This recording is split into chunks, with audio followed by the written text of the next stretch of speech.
Hvala. Prehajamo na besede, nagovore gostov. Naj povem samo, da so mi prej javili glede tehnike, da se boljše sliši, če ste v klopeh kot za govornico, zato mogoče vas vabim, da kar v klopeh ne govorite, da bo tudi zunaj bolj slišati. Kot prvemu dajem besedo oziroma ga vabim k nagovoru predsedniku vlade, gospodu Robertu Golobu.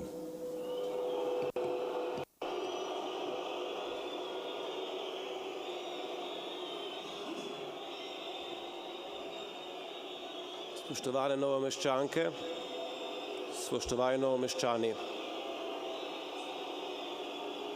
Hvala, da sem danes tukaj z vami lahko, da delim ne samo svoje čustva, ne samo načrte, da vas slišim in slišim jezo, ja.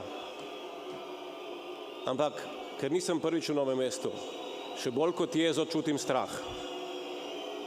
Strah tiste, nevidne, neglasne množice na celotnem Dolenjskem, Posavju, ki mogoče danes ne pride do izraza, in predvsem sem danes tukaj, ker čutim bolečino. In ne smemo pozabiti, zakaj smo danes tukaj. Zato bom jaz najprej izrekel sožalje družini in svojcem pokojnega Aleša Šutarja. Na prvem mestu dajmo sočustvovati s sinom, ki je moral biti priča umoru svojega očeta. Sin je bil priča umoru svojega očeta. Rad bi izrazil iskreno sožalje hčerki, katere žalost smo spremljali po televizijskih zaslonih v celi Sloveniji. Vsi smo jokali, ko smo gledali te prizore. Vsi se zavedamo bolečine in hkrati bi rad izrazil sožalje pogumni soprogi Tini. Soprogi, ki mi je odstrla pogled v svet Aleša Šutarja. V svet človeka, ki je bil srce lokalne skupnosti, ki je bil spoštovan, cenjen, predan in ki je v resnici večino svojega življenja deloval za skupnost. Človeka, ki nikoli ni dajal na prvo mesto ne jeze, ne maščevanja, ampak vedno sožitje in razumevanje. Zato je živel in najverjetneje zaradi tega tudi moral umreti. In ravno to, zgodbe, ki sem jih poslušal v zadnjem času, in verjamete mi, da se z lahkoto uživim in tudi jaz bi ravnal enako kot on, če bi mene sin poklical. Enako. Ja, vsak od nas je lahko aco, ker se to lahko vsakemu zgodi, da je žrtev naključnega objestnega nasilja. In dajmo si zapomniti te zgodbe, ki ne kličejo po maščevanju, pa kličejo po tem, da vsi skupaj, ker če ne bo rešitve. Takoj in odločno začnemo ukrepati.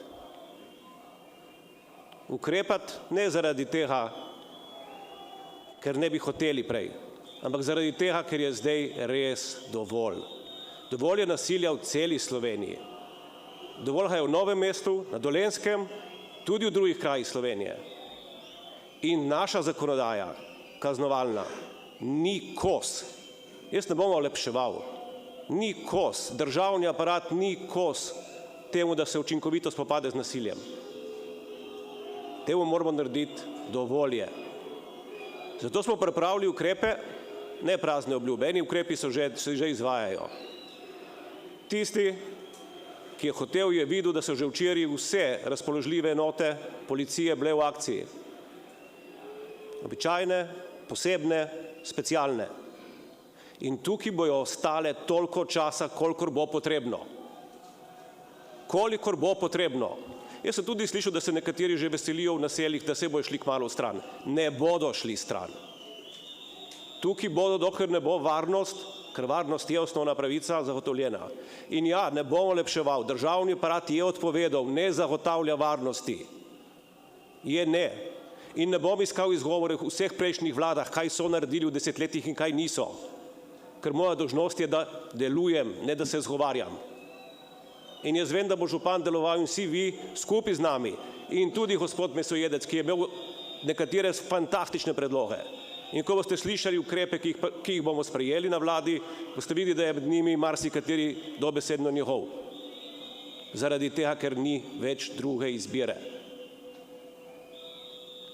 Istočasno ne napovem, da smo danes tudi upoklicali rezervno sestavo policistov. Na vladi smo sprejeli sklep, da bomo povečali število razpoložljivih enot na vse, kar je možno. Ker gre za spopad s kriminalom. Ne gre za spopad z Romi. In če ne bomo izkorenili kriminala iz romskih naselij, nikoli ne bomo mogli govoriti o nobeni uspešni integraciji te etnične skupine. Ker enostavno to ne bo možno.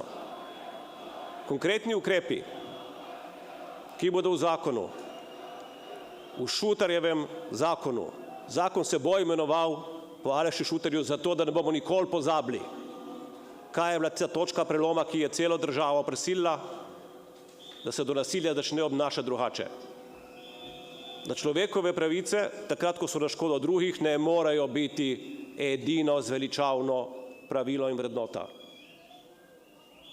Tri področja. Prvo področje bo varnostno. Bistveno večja pooblastila policiji. Pooblastila ne samo za vstop, predvsem za izvajanje racij, pooblastila tudi za nadzor nad ogroženimi in varnostno tveganimi območji. Ne želimo loviti posameznikov, želimo pa zagotoviti na tveganih in varnostno tveganih območjih to, da se tam vzpostavi red in mir in da se iz njih izkoreninijo tako orožje, tako mamila, kot tudi premoženje, ki mu nihče ne zna povedati izvora. Drugo področje je kaznovalna politika. Na prvem mestu bo ponavljajoči se prekrški in kazniva dejanja. Poudarjam, prekrški in kazniva dejanja. Radikalna zaostritev pogojev za tiste, ki ponavljajo dejanja. Ne bo več prepuščeno naključju ali pa temu, ali je sodnik slučajno ustrahovan strani predstavnika neke skupnosti, kakšne kazni bo dajal. Ne bo več principa najmilejše. Pri povratnikih ne more biti razumevanja in to mora biti zakonska materija. Poleg kaznovalne politike pri povratnikih je najpomembneje, da bomo dali predlog tudi za povišanje kazni, še posebej pri kaznivih dejanjih z elementi nasilništva, še posebej nasilništva v skupinah.